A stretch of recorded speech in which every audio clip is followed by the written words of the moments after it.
you are on certain visas. So if you are a permanent resident or a citizen, for instance, you are allowed to have that benefit. If you're on a student visa, you are not allowed to have that benefit. So for example, when I was a student and I had my kids at that stage, when we were going through the early learning system, I had to pay about $100 per day just to have them at school because I was not entitled. But currently, if I were to take them again, if I have to have a child and take that child to early learning, I believe I'll be having probably up to 85%, but it depends on my income and my wife's income. And then, of course, when you move from the early learning, you move into kindy and then high school. Kindy and high school, it depends on whether your child is going to private school or public school. If you are in the public sector, you probably just pay some contribution to the school from $100 per year upwards. If you're in the private sector, that's if your child is going to a private school, you'll probably have, say, $2,500 upwards that you are paying. And this also depends on the kind of visa you are on. So if you're on permanent residence and you're a citizen, that is okay. You may pay those amounts. But if you're on a student visa, as if you're an international student with kids, you'll pay more than those figures that I've put out there. It could be for private schools up to $15,000 per year if you don't have the right visa, as if you're not a permanent resident or a citizen. The main focus of my presentation tonight will be on the university and postgraduate level. So university degree and then postgraduate. University degree, I'm referring to bachelor's. So it could be Bachelor of Arts, Bachelor of Fine Arts. And then postgraduates, I'm talking about master's or HDR, what we call HDR in Australia. That's higher degree by research. And that could be master's in philosophy or a PhD. And then, of course, you can also have master's by coursework. That's purely coursework masters. I'll focus on those two mainly tonight. So most of the things I'll be talking about will be about how to finance your education if you're in the university system, as opposed to early learning or kindy or high school. So before we talk about the financing, what does it cost to actually educate yourself or your child in the university in Australia? I believe most of us online probably have got our kids that have gone out into university, so we have a fair idea of how much they are paying.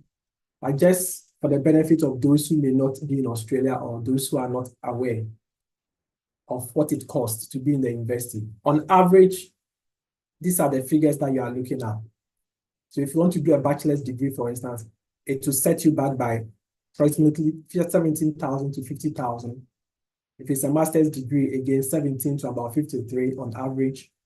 On a doctoral degree, you'll be looking at 23 to about 95,000. Now, you realize there are variations. There's a range, a low range and a high range. It depends on the university provider. It depends on the level that you are looking at. It also depends on the location.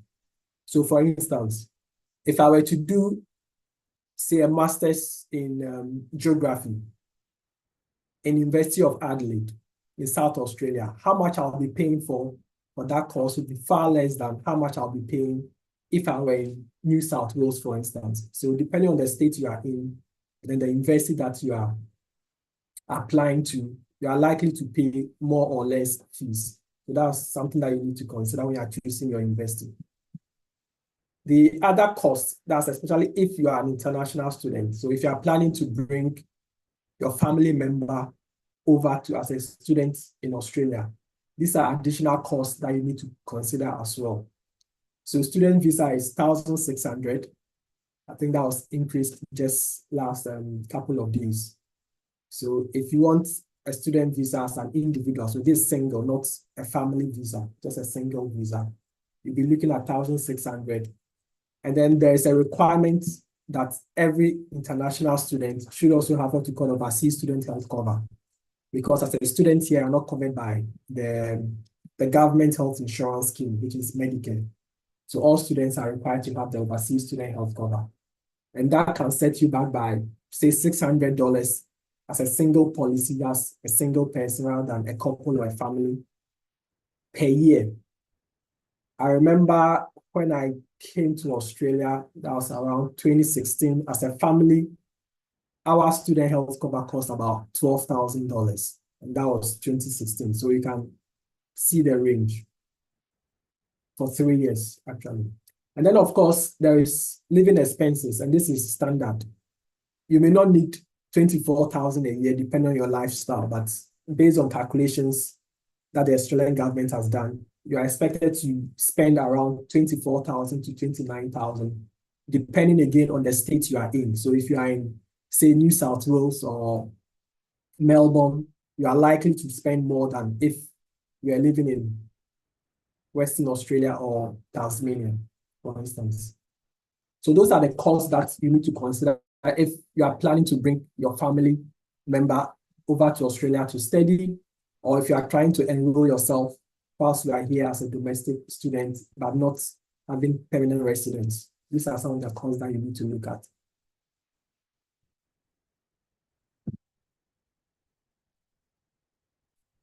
All right, so we've had a look at what it costs to be educated in the university system in Australia. So what are some of the sources of funding that we can get to cover those costs? Now, there are a variety of sources. So I'll just, again, run through this. I'll focus on government sources at the federal level. I'll also focus on universities. But besides this, we've also got corporate scholarships. We've got loans. I'll touch a little bit on loans. There are assistance that you can get from Centrelink, and that depends, again, if you are on the right visa. And then, of course, if you don't have any funding at all, you can, of course, pay by yourself. So there are funding and there are opportunities to do installment payments, or you pay per the course that you are doing in a semester or in a term. So broadly, those are the sources of funding that you can go for, and I'll go through each of them individually. So the first one that we can consider is government funding. And with this, I'm talking about the federal government. There may be smaller scholarships or educational help that is offered by state government, but I've not considered that here. I'm just looking at the major fundings that are available to you as an international student or a domestic student. So basically, we've got what we call the Australian Awards or ASEAN scholarships. So the Australian Awards are very prestigious, and they are for master's students. And it's based on students coming from particular countries. So you need to have your country as a participating country on the list of countries that have been identified for those scholarships. If your country is not part, you can't have these awards. Fortunately, Ghana is part, and most African countries are part of this. So if you are a Ghanaian, you are potentially able to get what we call the Australian Awards. The ASEAN scholarships are more for Asian countries, so that doesn't fit so much in our context. But like I said, these are very prestigious and highly competitive. The key thing you need to note about this, however, is you can only apply whilst you are in your home country. So if you're in Australia, you can't apply for this scholarship. You need to have worked for about 5 years minimum in your home country before applying as well. And the other thing is, if you're intending to stay in Australia after getting this Australian awards, it's also practically impossible. You need to go back once you finish your education and stay away for at least 2 years before you come back. If you choose not to go back after your education, then you'll be liable to pay back what you benefited in terms of the scholarship. So that's a little about the Australian awards and the ASEAN scholarship. Then we've got what we call the Australian Government Research Training Program. So again, this is basically for HDR. So HDR means higher degree by research. So master's in philosophy or PhD. This covers your tuition. So if your tuition is, say, $30,000 a year, times 3, whether you are doing a PhD, or times 2 if you are doing a master's, that will be covered by the RTP. Your tuition, so the tuition is covered. Your living expenses, like I said, is between 24K and 29,000, depending on the state. That would also be covered by this scholarship. And then, of course, your overseas student health cover would also be covered. And you're also given additional funds for things that you need to do for your research. So I remember, for instance, my research, I had to go back to Ghana to collect data at a point as part of my research. all of the funds that you need for that in terms of your flights, and if you need to get research assistance, some of those costs will be reimbursed under the RTP. The application process for this particular scholarship is through the universities. So there are again selected universities that offer these scholarships from the government. So you need to look for those universities and then you can apply. And then there is what we call study, and this is more for domestic students. But again, if you have permanent residents, you can also apply. So domestic students, Australian or permanent residents holders. These are fortnightly payments that you receive. So it could be about $600 or $700 per fortnight every 2 weeks. That is. It depends on how much you are earning. So if your income is very high, you probably wouldn't be eligible for this one. But if you are earning probably below 100,000, 75,000, thereabout, you may get some amount. And then again, you've got what we call the student loan. And again, from Ghana, most of you will be aware of what a student loan is. Or if you're in the US, you'll be aware of what a student loan is. So it's a support that the government gives you.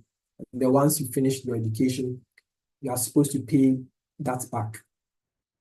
And in Australia, there are different loans that you can get, or what we call the higher education loan program. There are different categories. So you've got what we call the HEX help or the HEX loan. You've got a fee, you've got the SA help, and you've got OS help, startup help.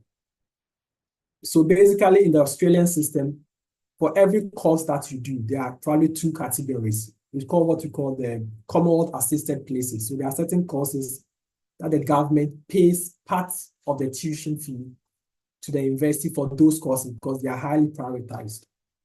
For those type of courses, if you need a loan, you probably go with the HEX help. If the course you want to do is not a Commonwealth supported place course, then you will need the fee help. So there are just a little bit of nuances there. If you are intending to travel outside on an exchange program, then you probably need the OS help. So that's overseas help. And then there is a startup help if you are intending to do a course that is related to entrepreneurship, where once you are done, you start up a little business. That is the startup help as well. And again, like I said, you need to be an Australian or you need to have permanent residence. If you are a permanent resident, you are only entitled to the HEX help. That's courses that are on the Commonwealth supported places. So broadly, those are the opportunities that we have from government in terms of funding. At the university level, you can also have scholarships, and that's probably where you get the most scholarship. Each university has got a scholarships web page. So if you go to your university that you are interested in, you just Google or search for scholarships, and it should give you a tab where you've got all the information on scholarships. But generally, at the universities, you've got scholarships that are only for international, both international and domestic, and scholarships that are only for domestics. You can also have full scholarships for HDR, that's Masters in Philosophy or PhD. Usually, it's difficult to get a full scholarship funding for a master's by coursework. So if you are interested in coursework masters, you may get some partial scholarship, but the likelihood of you getting a full scholarship is very limited in almost all the universities. Most of these scholarships are highly competitive. If it's a full scholarship you are seeking for a research course, then you should be prepared to write a research proposal, identify supervisors, go through informal interviews with those supervisors, and write your statement of purpose. And this is very critical to the research process. So again, using myself as an example, before I came to Australia, I had to look for a supervisor, discuss my research interest with that supervisor. And then the supervisor accepts that, yes, this is a research interest I'm also interested in. It's a good fit for me. I think we can work together, write a proposal, and then put in the application. For most of these scholarships that are for research programs, if you don't have a supervisor, and usually you need 2 supervisors, the primary supervisor and the secondary supervisor. If you don't have those supervisors, you can't apply for those scholarships.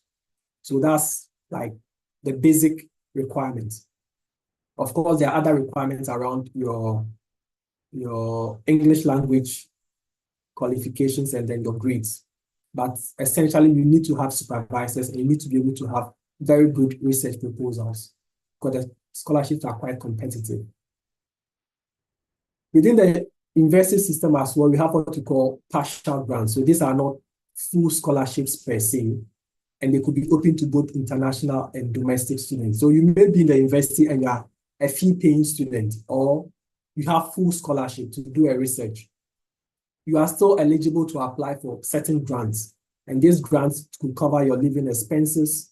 It could be for laptop, it could be for travel. You need to go for a conference to present a paper or just go and listen in that conference. You have the opportunity of applying for some grants within the university system to cover some of these expenses. Some of these grants are faculty or subject specific. What that means is if you are in the faculty of arts, it's possible you may have grants that are only available to you compared to someone who is in the faculty of medicine and vice versa. So depending on what subject you are studying, the faculty you are in, you could have more grants or less grants. And again, these grants are open to both bachelor's, master's by coursework, or research students. And then the other one that you also find in the universities, which is quite interesting is the project grants. So this work a little bit differently from the scholarships. So we can talk about projects. There are certain supervisors that do apply for funds from international organizations or from the Australian government. And once they get those funds, it could be $1 million, $5 million a year, or for a period of time, it could be 3 years as well. Once they get those funds, what they do is they develop projects and they want to take on students. So they advertise those opportunities as projects PhDs. So rather than competing with all of the people in the pool for a university PhD scholarship, like the first one, the project grants is limited to just a limited number of people. You need to contact the supervisor, discuss the opportunity with the supervisor.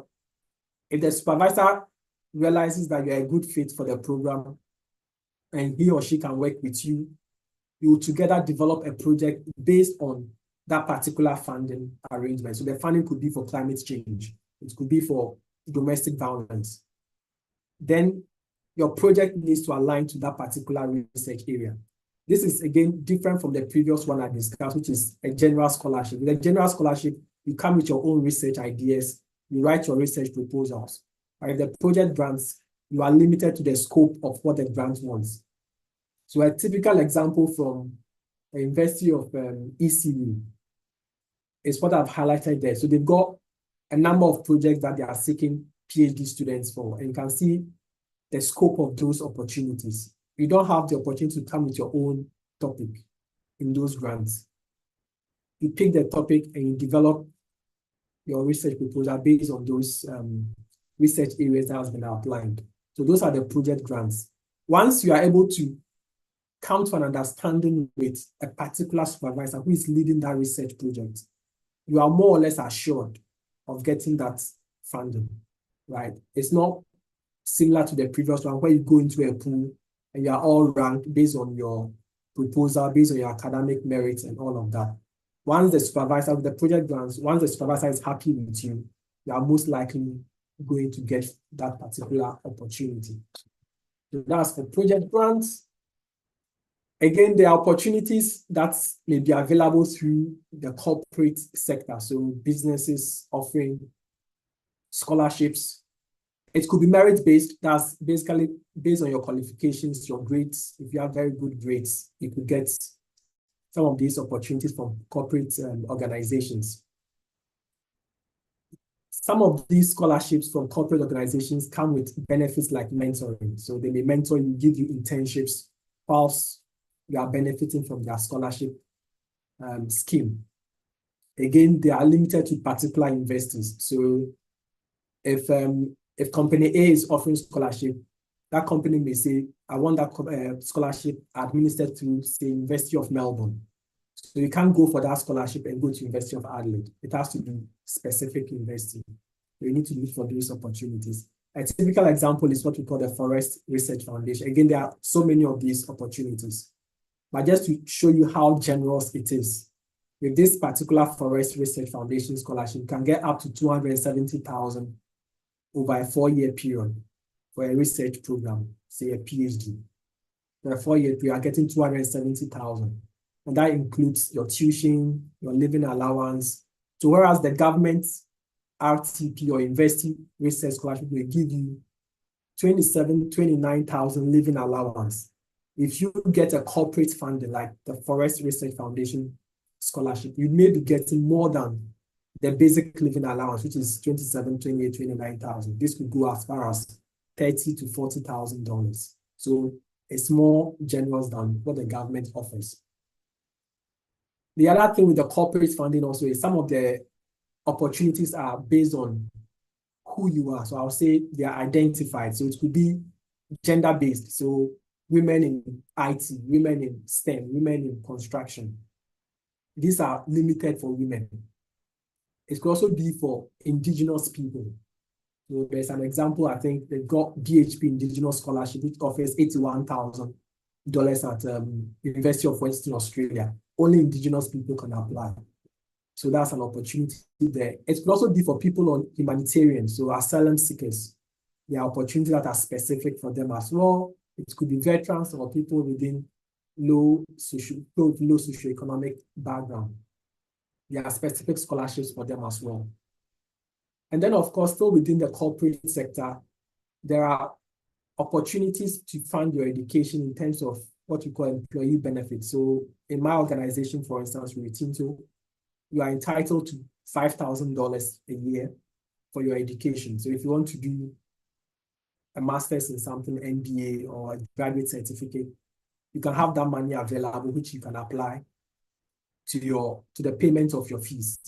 I know so many companies do have this, but until you ask HR or you search for it, you may not have it. You may not know about it. So just be on the lookout in terms of your career development programs in your organizations, what you are entitled to, and if some of those monies that you are entitled to can be applied to pay your fees. I know state government in WA has about $10,000 per employee that they can apply to their education as well. So just look out for some of those opportunities.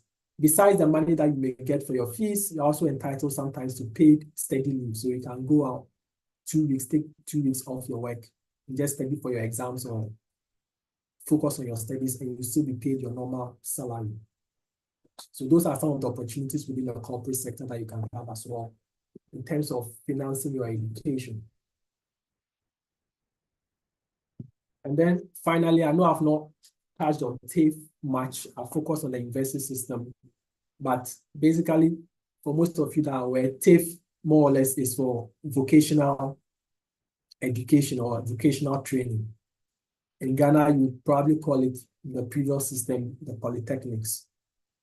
And there are opportunities for international students, especially in regional areas where part of your TAFE fees are paid for by the government, the state government. So in Western Australia, as you can see on the screen, you can have about $5,000 taken off your TAFE fees if you are studying in a regional area in WA. So that could be Geraldton, Kalgoorlie, Broome, Albany, and it's for international students.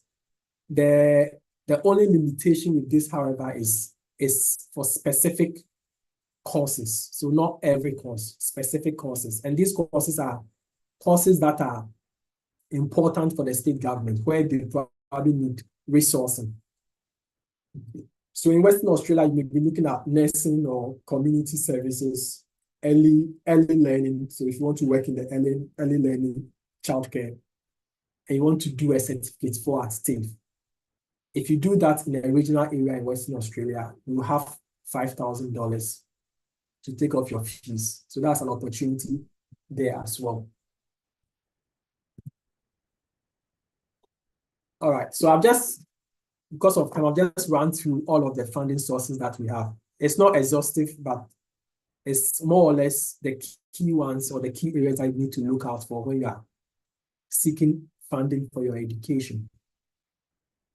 Now, once you've identified where the university you want to attend, the scholarships you want to apply for, how do you go about it?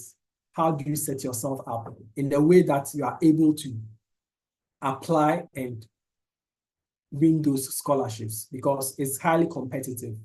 You will not be the only one applying for it. So there are a couple of things that you need to do that may assist you in getting those scholarships. So I've just highlighted 4 key areas. The first one is early preparation, and I can't stress this enough.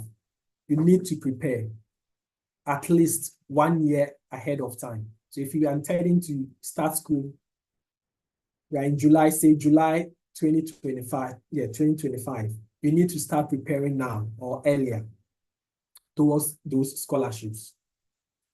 You should be reaching out to the schools and supervisors as if you are going to do a research-based course. Start reaching out to the schools and supervisors, discussing your research ideas, asking the investor what are the opportunities, where in the university system can I get funds for my education. Just research. One of the things that I did, which my wife also did, which was quite helpful, you will know in Australia you have about 42 universities. What you did was you take a book, take each university and go one by one, looking at all of the opportunities, looking for supervisors that can fit your area. So it's a lot of work. It's not just about applying for one scholarship and you may be fortunate and you get it, but if you really want to be successful, you need to apply for multiple, right? And that's my next point. But you need to start the process early.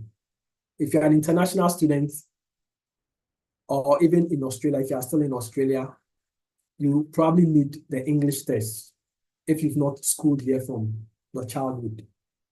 So you need to get your English test at hand. Sometimes you may write the English test and you would fail. You will not meet that requirement. So you don't want to wait till when it's so close to the application deadline before going out to get those tests. Start at least a year earlier. If you fail, you can retake it again. So you have enough time to prepare for the scholarship application. Again, get your transcripts. Probably you did most of your schooling in Ghana and you don't have your transcripts or your certificates with you. You probably need to reach out to the university system. Unlike our system here, where it's easier to get transcripts, it may take a bit of time if you are looking for those transcripts from Ghanaian university or in Africa. So you need to start reaching out early. And then, of course, if you don't have a passport, you need to get your passport. That's if you're outside of Australia. And then you need to get people who would be able to provide references for you. So your former supervisors or your former professors, you may want to reach out to them and ask if they are willing to provide support in terms of referencing for your application. Again, you need to be open to multiple opportunities. So there are certain people who would want to simply study in one area, one state, one university. Usually it doesn't work that way. It doesn't work that way. You need to be open to apply for multiple opportunities. So look at different universities. In Australia, you've got what you call the top universities. And then you've got that's the tier 1 universities and got tier 2 universities. Don't only target tier 1, target both tier 1 and tier 2, right? So that you can have a fair mix. And that's what I mean by multiple applications to different universities. Again, when you are doing research, if your interest is in research, you need to look at what the recent trends is. So for example, you may be interested in, say you are a Ghanaian wanting to come to Australia to study and do a research. You may be interested in looking at how climate change affects people in the northern region. That may not be a topic that will win you a scholarship. If you turn that around a little, look at what the trend is, both probably in Africa or in Australia. So a typical research topic like that, if you look at how climate change impacts on Aboriginal or indigenous communities, and you are doing a comparison between Australia and Ghana, that may be a topic that is more interesting to the university and they'll be willing to fund it than if you simply come and say you want to look at climate change in northern Ghana or agricultural systems in Ghana. Most people may not be interested in funding such research. So you need to know what the current trend is. Probably your research may be in the area of AI, which is more trending, or circular economy, issues that are trending currently. You need to know what the literature says in your research area before you apply. And then, of course, as usual, you need to be prayerful. So for each scholarship, we may have hundreds, if not thousands of people applying, and you need to pray that God will favor you. So if you go to Proverbs 21, verse 31, it says, horses may be prepared for war, but victory comes from the Lord. So no matter how you prepare, you may do the early preparation, you may do 1,000 applications, but if God doesn't bless what you are doing, then there's a likelihood you may not get that scholarship you're after. So it's important for you to pray. It's very, very important that God would bless your efforts and favor you in your application. So that should not be discounted. And then, of course, the final bit is around seeking help. There is a wealth of information out there and people with experience who have gone through these processes. So if you need help, for instance, with your research proposals, with how to take your English test, the writing of your personal statements, how you need to approach your scholarship applications, there are tons of support out there that you can seek. So just reach out to the right people that may be able to help you. And probably I have one slide I can share on that as a conclusion later, but there's a ton of information and people out there that can help you. Don't be afraid to reach out. You may know someone in the university who is doing well, who had a scholarship. Reach out to the person, ask the person how the person went about it. When did he start? What are the documents that were required? All of those questions, and the person may be able to help you. So just seek help as well. Don't go as an island. All right, I'll pause here. I think we've done the 1 hour. So if there are questions, I can take questions before we finish. Reverend, I think you are on mute. Oh, yes. You can hear me now, correct? Yes. Yes. So thank you very much, Dr. Jerome Ofori, for this, details that you have provided. It's been helpful to me, especially I had no idea how these things are done in Australia. And so bringing this out like this, I have benefited and I've taken notice of a lot of information that you have provided. Okay. It's time for questions. So if you have people who have questions, if you want to voice, you can just raise up your hands and then you'll be called upon to talk. Or if you want to also text, you can put it in the chat and then it will be read for you. So please, it's time for questions. Questions, please.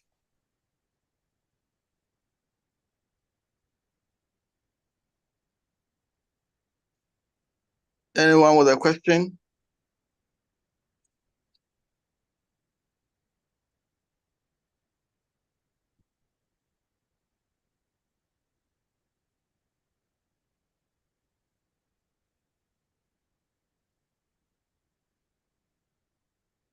I don't see anyone asking for a question.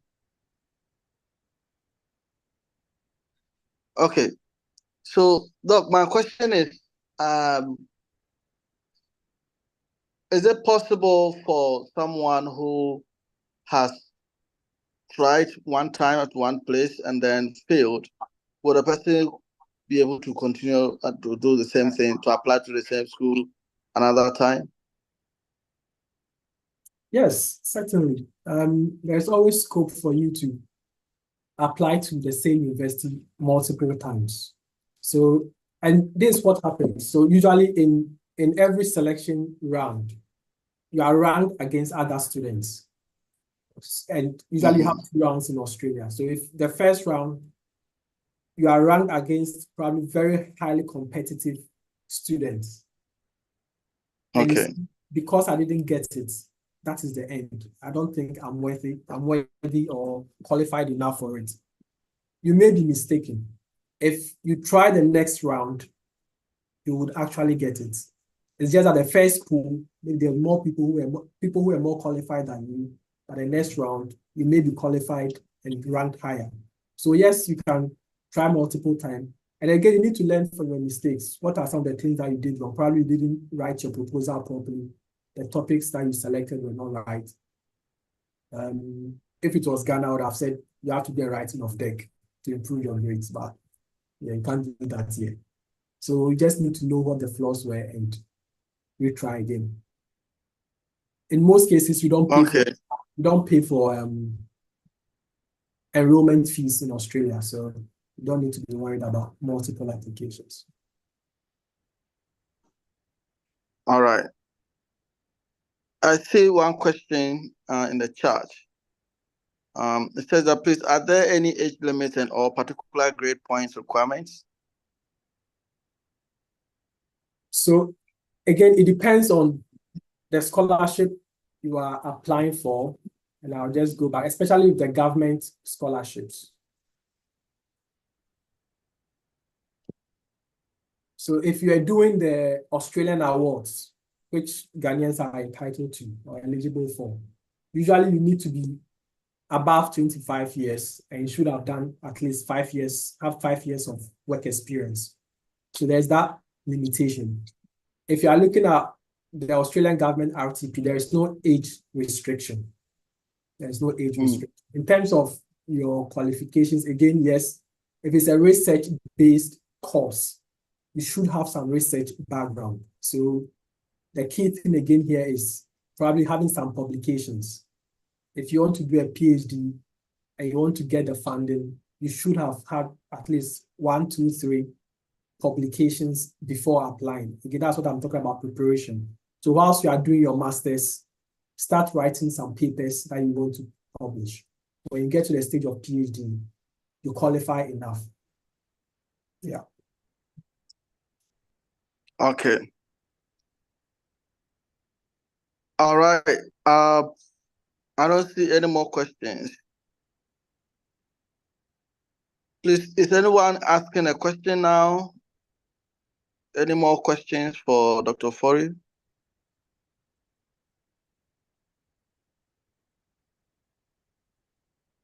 Okay.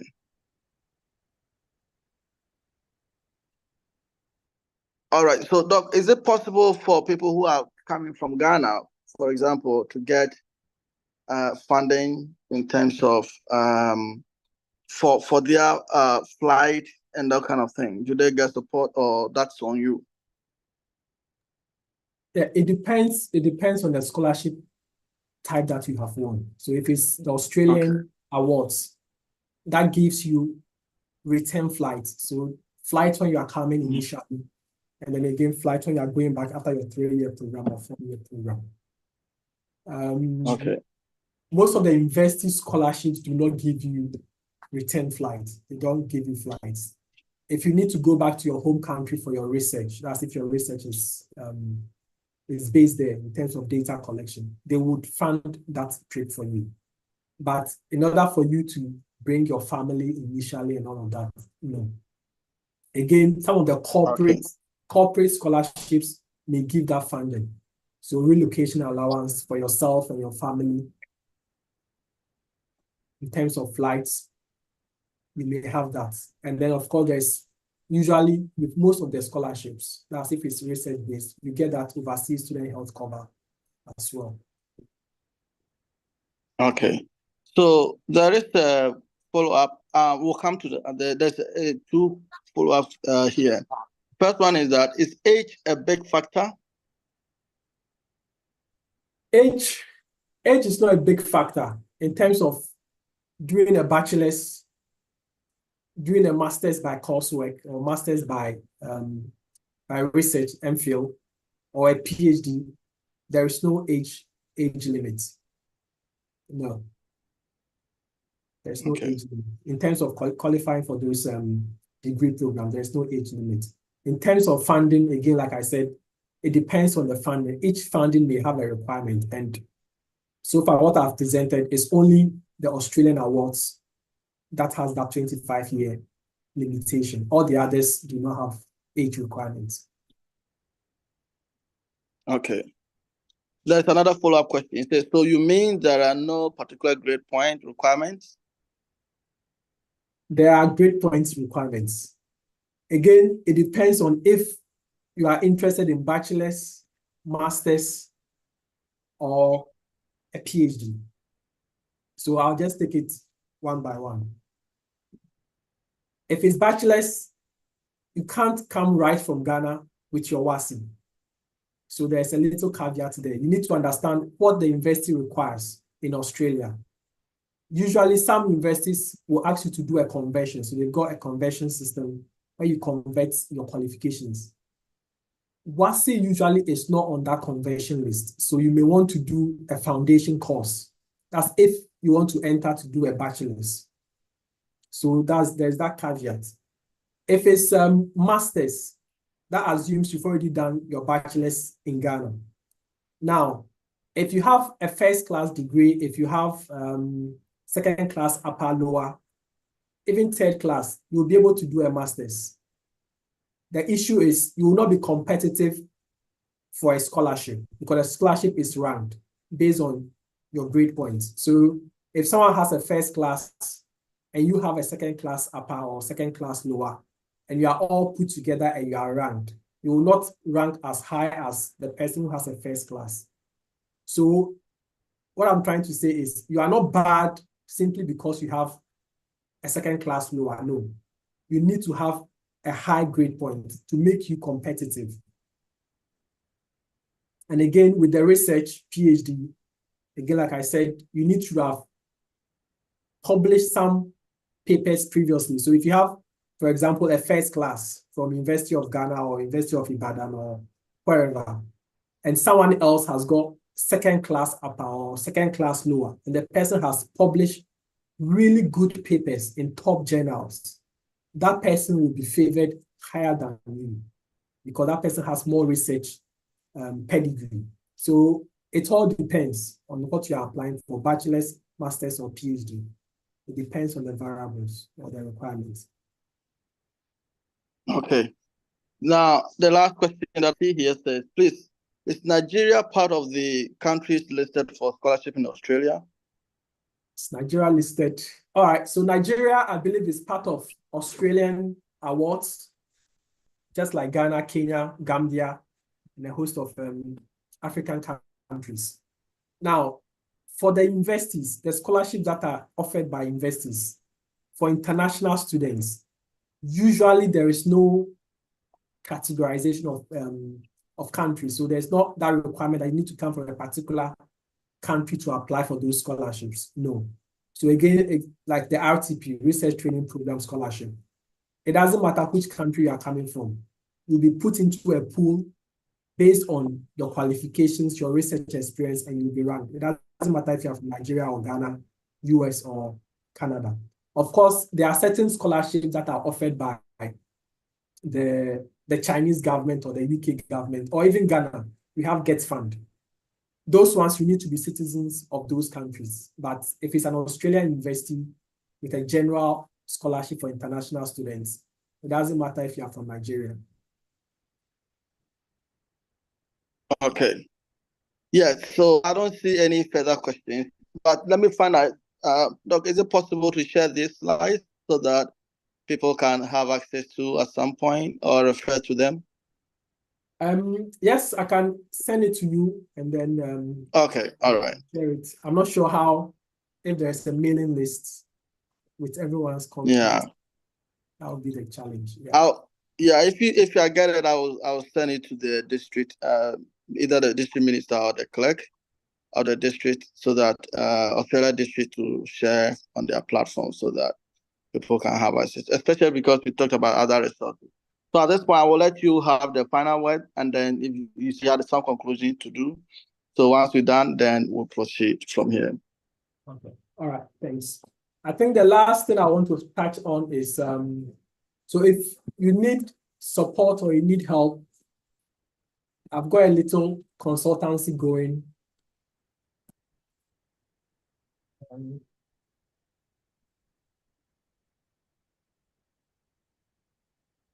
So I've got a little consultant, J&D Consulting Services. If you need help with enrollment coaching or scholarship support, job application, again, that's a big area when students finish school, how they write their selection criteria, their resume. If you need assistance with some of those things, you can reach out and we'll be able to support you. If you are searching for school and supervisors, we can support you in that area, especially for supervisors. If you want to send an email to a supervisor, there are ways you need to craft it. You can't just write it like how you write an email to your friend or your colleague. There's a way that you need to write it. So if you need support with some of those things, I'm able to assist you. And I'll send the slide deck also to you like we've discussed. But if you want to reach out, that's my email there. You can just follow up and we'll be able to support you as well. All right. Let's put our hands together for the story. We thank you. I know it's late for those. I think the either West or East in Australia, and so we want to end it here. But we want to thank God for the opportunity. We want to thank the chairperson and the clerk of Presbytery for granting us the opportunity to have this program. I want to thank the District Minister for Australia and the entire Session Council, especially the Standing Committee, and everyone that has participated in making this program a success. I want to take this opportunity. The Department of Education for the Presbytery, the committee that has been supporting and running this program throughout the year, since last year when it was launched, and for everyone that has been a part of it. We want to thank all the committee members. We thank you as an individual who made the time to participate in this. And of course, our brother, Dr. Jerome Ofori, for all the highlights you've given to us. You've just mentioned that you also have a consultancy firm that is run. And so we believe that you'll be able to, and people will reach out and get the support that they need and all that. There was a question about whether the slide, aside from the slides, whether we can get this. This is live on YouTube. And so once you go on YouTube, I'll share the what do you call the link. And so once you go on YouTube, you'll be able to